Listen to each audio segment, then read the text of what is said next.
All right. Good evening, everyone. I don't have any presentation prepared. I'm going to be doing just live coding, so that's going to be exciting. What I prepared is basically just some component that I'm working on in React, or we can be working on in React. Uh, I'm I have some types in TypeScript. If you've used TypeScript, you probably know them. You know what it means, or even in other languages. So we have some vehicle type that can be a car, a bike, or a boat. Uh, I have some interface that defines common vehicle props. So we have the vehicle type there, we have a color owner, and then there's an interface for each of the types of the vehicle. So both car and boat can start an engine, and when we start the engine, it returns distance. I don't know, it's probably like how far the car can go or the boat. Uh, and if bike, I can just push it because it doesn't have any engine. So it will probably tell me how far am I able to go on the bike, something like that. And then I can have a type vehicle, which is a union of all these types. So basically, if I know something of type vehicle, it's either car or bike or boat. And then I have some vehicle design interface there, and I have some props that are being passed to the function. Nothing really complicated so far. So I'm gonna keep these types here on the right side of my screen, because I'm gonna be talking about those types a lot. So if you need to refresh your memory, you can just pick there.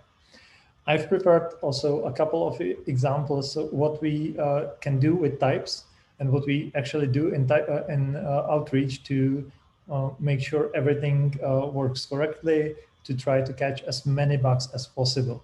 So, for example, one of the props that I get is an object of type vehicle. That's here. And I want to call a method on the vehicle that gives me, I need to calculate the distance. So the easiest way I can do this is just have a switch. And I know that in the object, I also have a vehicle type property, which is the enum I was talking about earlier. So if I get a car, I can start an engine. If I get a bike, I can start a boat. Sorry, if I get a bike, I can push it. If I get a boat, I can start the engine again. What happens if I add more types of the vehicles, or if I forget to write one of the types here? If I do it just like, if I just remove two things that I had there, we have already a lint error that says switch is not exhaustive. So that's just a simple lint rule that is actually able to understand what am I switching on, in this case, this enum, and it discovers that there are some values that I didn't cover yet. So I can put them, I can put the default branch there, but there's also a possibility that I still forgot something. And here we're using one of the first things I wanted to talk about, and it's a special type in TypeScript that's called never.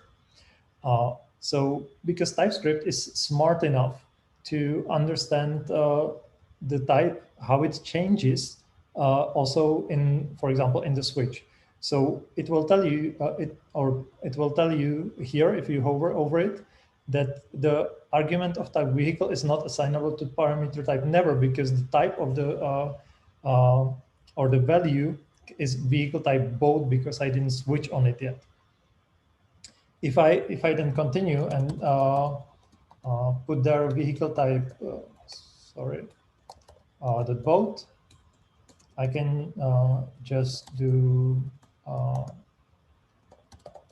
something like this, and this, the exhaustive switch check is not complaining anymore. We still have some errors. I'm going to get to them soon. The way the exhaustive switch works is it just gets a parameter of type never. And as I mentioned, it's a special TypeScript type that just ensures you can't pass there any value of any type. And that's how we achieve absolutely checking, even if I have a default branch that I exhausted all possibilities and no value can pass through. I still have some errors here though, and that's because this doesn't actually guarantee that I'm running the correct method. I would expect that it works that way, but what if somebody constructs some object that is actually of interface bike, but inside a vehicle type passes a value of a car? So then, and this is already a runtime error, but this code, this switch wouldn't catch it because it just switches on the vehicle type. So we're going to do it completely differently. We can have type guards. You can already see I have something prepared here again. So much safer way of doing this is if it's a bike, we want to push it. And if it's something else, we can start the engine. This is another interesting thing in JavaScript. You can see that those methods are actually defined separately. They are not the same method, but because they have the same signature, Typescript doesn't care, and it's identical for Typescript because they're the same. I just need to tell Typescript somehow that this variable, which is currently of type vehicle, is of type bike. And what I can do is I can have a special return value, which says any vehicle is bike. And then the body of the function needs to be foolproof. So anything that we return here just needs to guarantee that we're really returning a bike. As you can see, I already don't have any lint errors because here the vehicle is of type vehicle, and suddenly it's a bike. And conversely, in the else branch, it can no longer be a bike. So it's either a car or a boat. But this type guard is still not great because it's basically doing the same thing that the switch I had in the previous example did. It's just checking if the value of vehicle type is correct. But that's still the same error as I had before. So I can do something smarter, and I can check for a presence of a method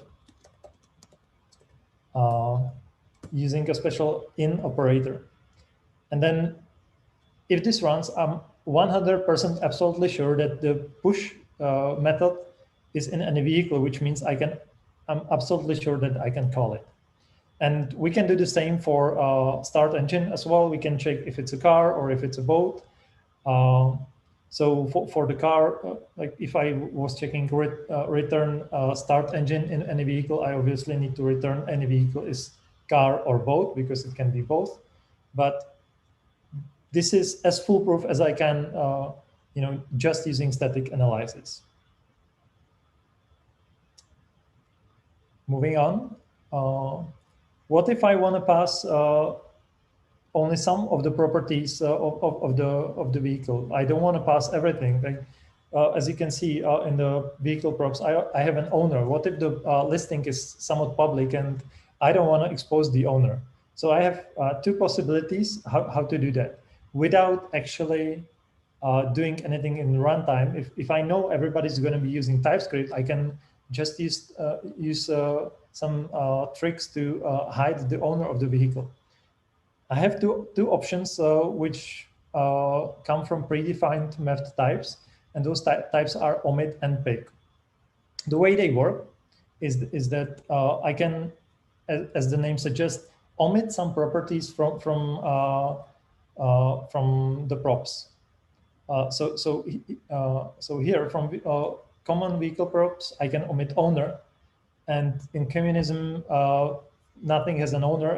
Everything belongs to everyone. So if I try to do lada.owner, it's a lint error, and you can also see in the code assist here that I still have the color and vehicle type there. Pick works the other way. So here I'm listing just the properties that I want to keep. So if I have a vehicle copy, which is of type design, it's like the vehicle design here. So it will be only color. And these types also work with multiple things. So I can specify there all the properties that I want to keep from common vehicle props. VS Code is smart enough to assist me there. So this is how I would pick more than just one prop if I need it.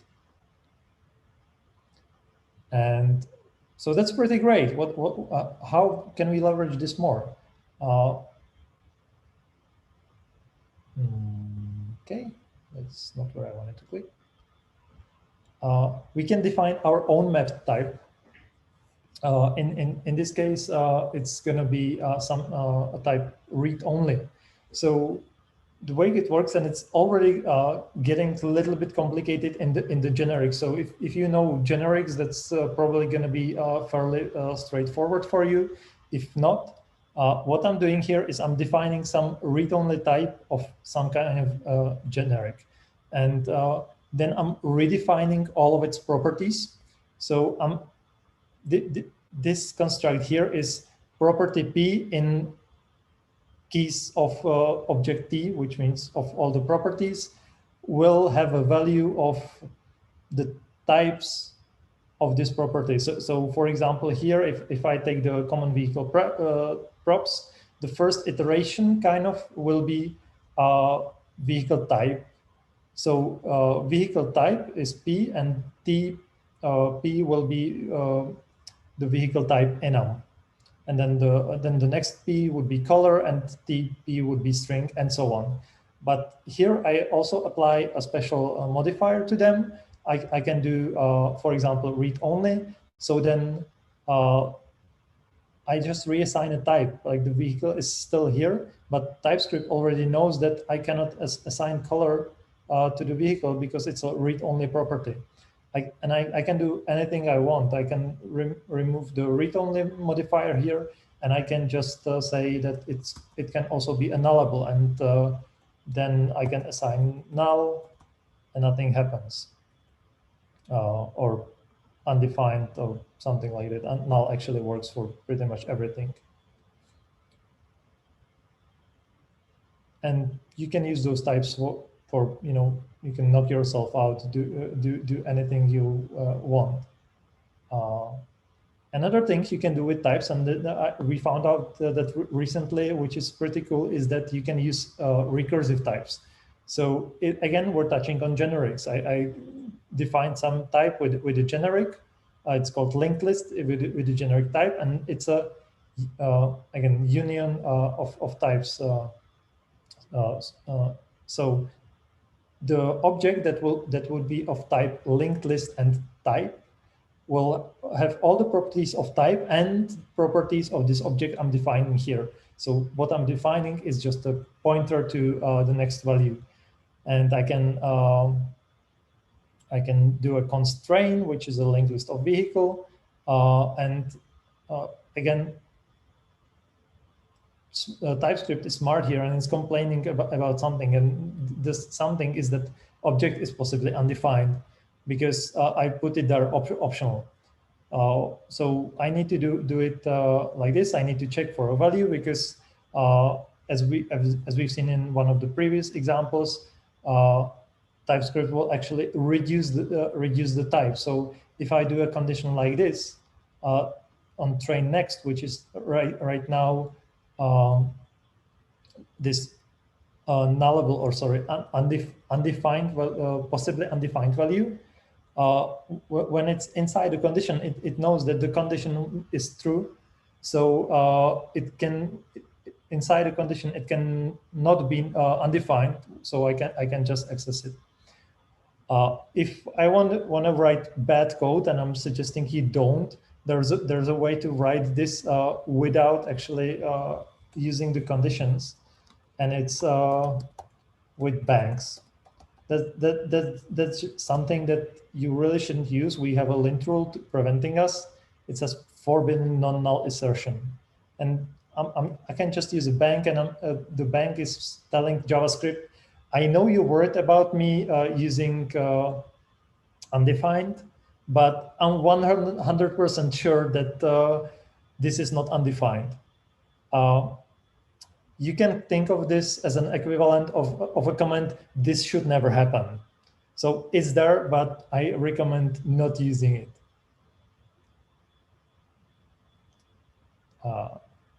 To have even more types, this is something that again, something very concrete that we're using.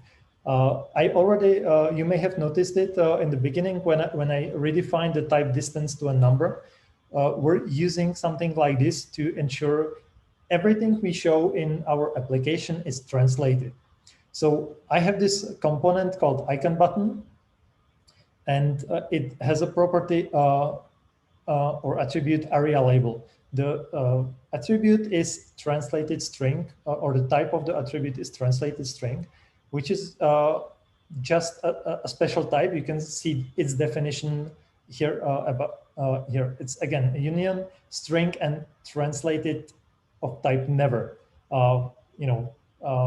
This goes back for a circle. So this can never be assigned to it, and it also makes sure that if I create just a string, I cannot assign it to the area label. So this ensures that a developer cannot just put some debug string in the application, commit it, and forget about it. He always has to put it in some translations, for example. So we have a JSON file defining on all translations, then we parse it, and the function parsing it produces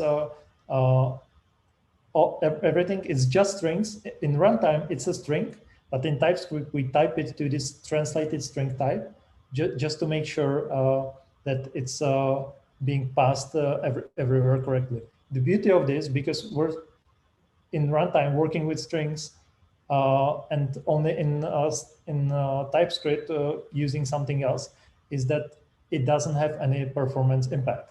I mean, besides the loading of the strings and so on, but you would do that anyway.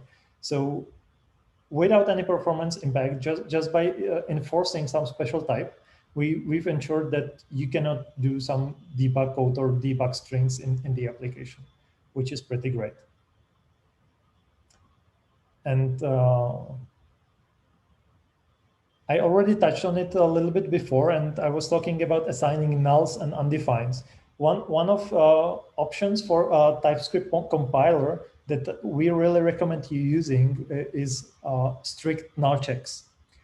What it does is that you have these two values in JavaScript that are somewhat similar, and they are null and undefined.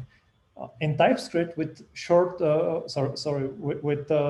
null checks, they have a different meaning. They have a very different semantic, and it's a really good thing. I wrote there a constructor for some class, just using a little bit of syntactic sugar that TypeScript has. So instead of doing public a number and then having a as an argument of the constructor and assigning it in the constructor, I can just use a shorthand here, and it will generate the member of the class, and it will automatically assign it in the constructor, which is pretty great. And because we have strict null checks enabled here, what I can pass as the first value has to always be a string. It has to always be a number. It cannot be null and it cannot be undefined. Then I have an optional argument that can be either number or undefined, but assigning null to it doesn't work. If I didn't have strict null checks enabled, it would work just fine. And then here, if I really want to work with null values, then I just have to explicitly specify it and put the number or null here. This is really important because it helps TypeScript a lot. We can just check for undefined values. We have we already saw that before, because if you put null anywhere, it just messes everything up, and suddenly you're calling something that has a null value, and you cannot call a method on a null, and the application crashes, and it's really bad because it probably cannot recover from it. But if I have values that can be only specified, I can be sure that I never pass a null there, and if I restrict it to not have undefined as a possible value, then I also won't get undefined. So I know 100% sure that there is a value and I can call something. I also want to call out one thing that's slightly different behavior. So here I can define number. I can define A as number or undefined, and if I check the type, it's number or undefined, and B is also number or undefined. So they look like they're the same, but they're not, because here this is an explicit declaration. I always have to specify this. I cannot do new numbers here, because it will complain that I didn't specify an argument for A. Whereas if I specify A, B is optional, so I'm free to go. And then the last thing I want to talk about is typecasting, and we've been slightly touching up on that area, because Typescript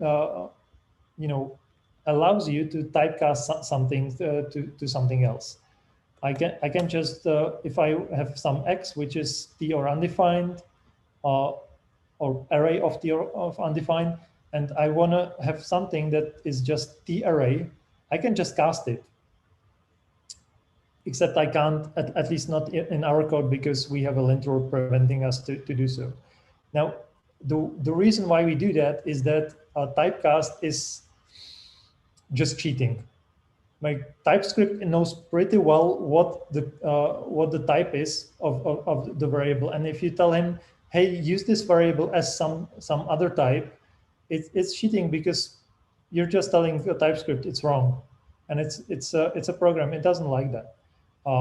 So we decided to completely forbid this. There are still ways how to change a type of a variable, and we've seen this in the first example. So if I go back to the second example, if I go here, and this is a valid, basically, typecast, right? I'm changing the type of the variable. Difference here is that here, if I just cast this, and then later on I have a problem, it can happen anywhere in the application, and I have to search where the typecast was.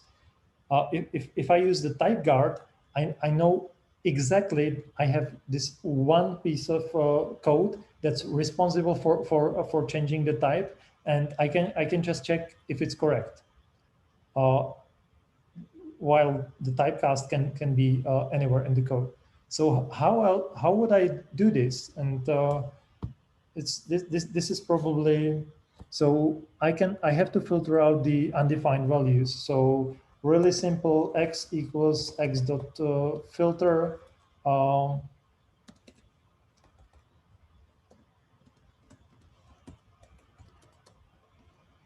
This should do it, right? Does it work? Yeah, I need to change that to let, and let's just give it a second. Okay, this should complain. It says y is an array, because the filter is basically not returning the value.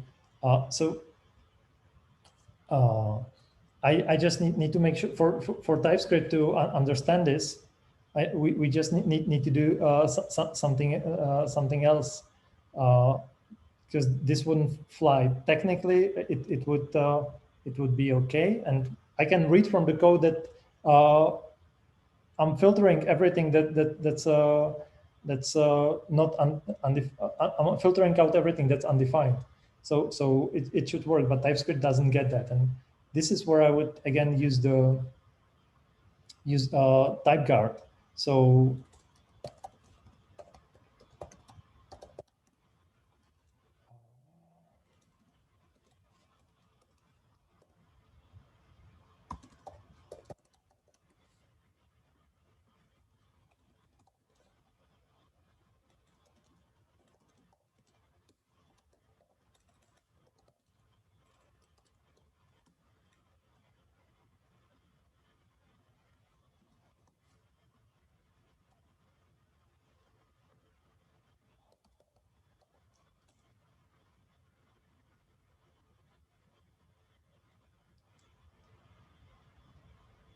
So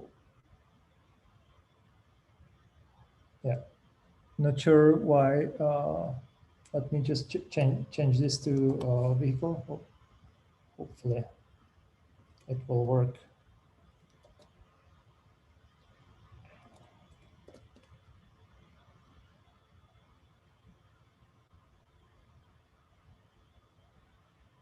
Okay, it's but that's expected, right? Not but this way it works.